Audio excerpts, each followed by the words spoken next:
Hello, everyone. I'm Nathaly. It's great to see you again. In this video, I'm going to talk about cases of nouns. I'll explain everything step by step, clearly, and with lots of examples to help you understand easily. Before we start, don't forget to follow and subscribe to my channel so you won't miss my next videos. All right, let's get started. Cases of nouns. Definition. The case of a noun shows the relationship between that noun, or a noun equivalent, and other words in a sentence. In English, case refers to the form or position that indicates how a noun relates grammatically to verbs, prepositions, and other parts of the sentence. There are 5 main cases in English grammar: nominative case, accusative case, dative case, vocative case, and genitive case. Note: a noun equivalent can come from a pronoun, one, an adjective, an adverb, a gerund, an infinitive, a phrase, a clause, or even a quotation. A. Nominative case. The nominative case identifies a person, place, or thing that performs the action expressed by the verb. A noun is said to be in the nominative case when it functions as the subject of a verb, the subjective complement, renaming or describing the subject, the nominative absolute construction, in apposition to a subject, in apposition to a subjective complement. Examples: Mary sang a song. Mary is the subject performing the action. Brown is a doctor. Doctor is a subjective complement referring to Brown. The moon having shined, we went for a walk.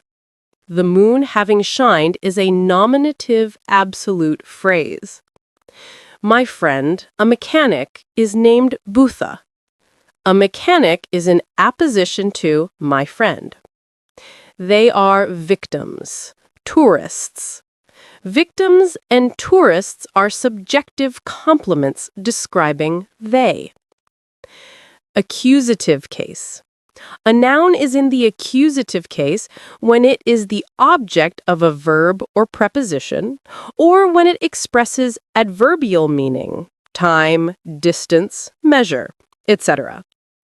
A noun in the accusative case can function as a direct object to a verb, an object of a preposition, an adverbial object, in apposition to another noun in the objective case.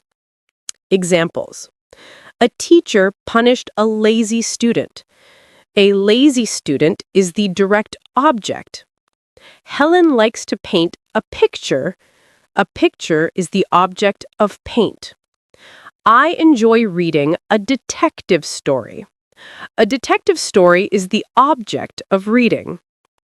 We saw 2 gangs attacking a store. A store is the object of attacking. I placed an alarm clock on the table. On the table shows the prepositional object. She went home. Home is an adverbial object of direction. I met a man, a motor taxi driver. A motor taxi driver is an apposition to a man. We are finding a dictionary. Oxford. Oxford is an apposition to a dictionary. C. Dative case. The dative case refers to the indirect object of a verb, the person or thing that receives the direct object or benefits from the action.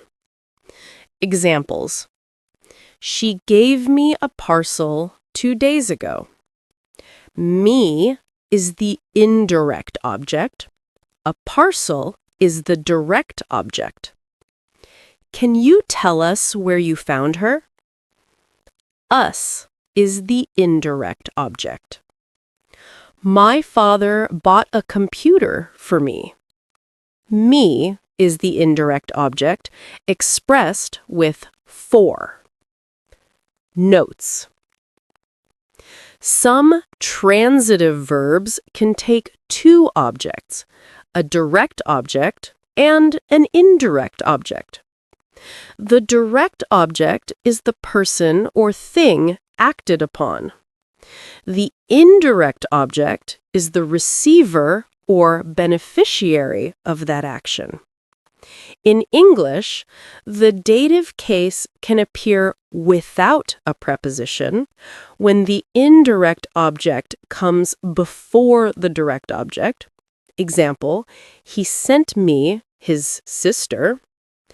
With a preposition to or for when the indirect object follows the direct object. For example, he sent his sister to me. If a sentence in the active voice has a direct and indirect object, the indirect object can become the subject when the verb is changed into passive voice. Example, Fauna brought us a basket of fruit. That's the active voice. We were brought a basket of fruit. That's the passive voice. Genitive case or possessive case. A noun is in the genitive case or possessive case when it shows ownership, possession, or relationship. This is typically formed by adding apostrophe s or just an apostrophe. Saxon genitive. The Saxon genitive is used mainly for people, animals, and time expressions. Rules. For singular nouns, add apostrophe s. A man's life. A mouse's tail.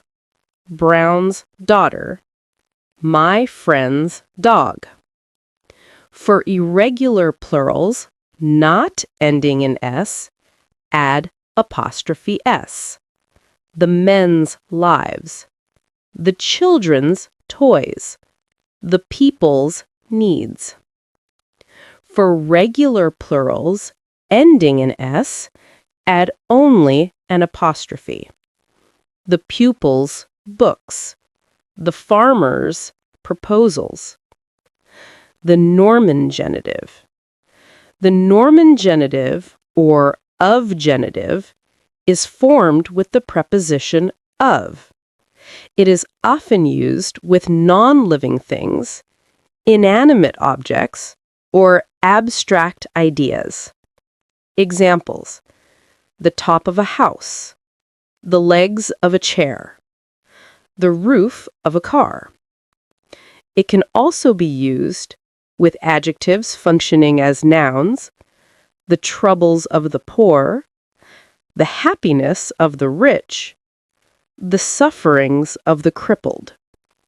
It can also be used to form the double genitive, compound genitive, using noun plus of plus noun's apostrophe s plus noun. Examples: a book of Mr. Bob's friend, a portrait of your brother's brother-in-law. This summary gives a quick overview of the 5 main cases of nouns in English grammar, showing how each case functions and an example sentence for easy understanding. Nominative case. This is when the noun acts as the subject of the sentence, or renames the subject. Example: Mary sang a song. Here, Mary is doing the action, so it's in the nominative case. Accusative case. This shows that the noun is the object of a verb or preposition. It receives the action. Example: he bought a car. Car receives the action bought, so it's in the accusative case. Dative case. This case is used for the indirect object, the person or thing that benefits from receiving something. Example, she gave me a gift. Me is the indirect object, the receiver of the gift. Vocative case. This is used when calling out or addressing someone directly. Example, John, come here. John is being spoken to, so it's in the vocative case. Genitive case, also known as the possessive case. It shows ownership or relationship between nouns. Example, the teacher's desk. The desk belongs to the teacher. So, teachers is in the genitive case. In short, the case of a noun tells us what role that noun plays in the sentence, whether it's the doer, the receiver, the owner, or the one being spoken to. Understanding noun cases helps us build clear, grammatically correct English sentences. Great job, everyone! Now you understand the 5 main cases of nouns and how each one functions in English sentences. Keep practicing, and soon grammar will feel natural and easy for you. Thank you for learning with me. I'm Nathaly, and I'll see you in the next lesson. Until then, stay curious and keep learning English every day. Bye-bye!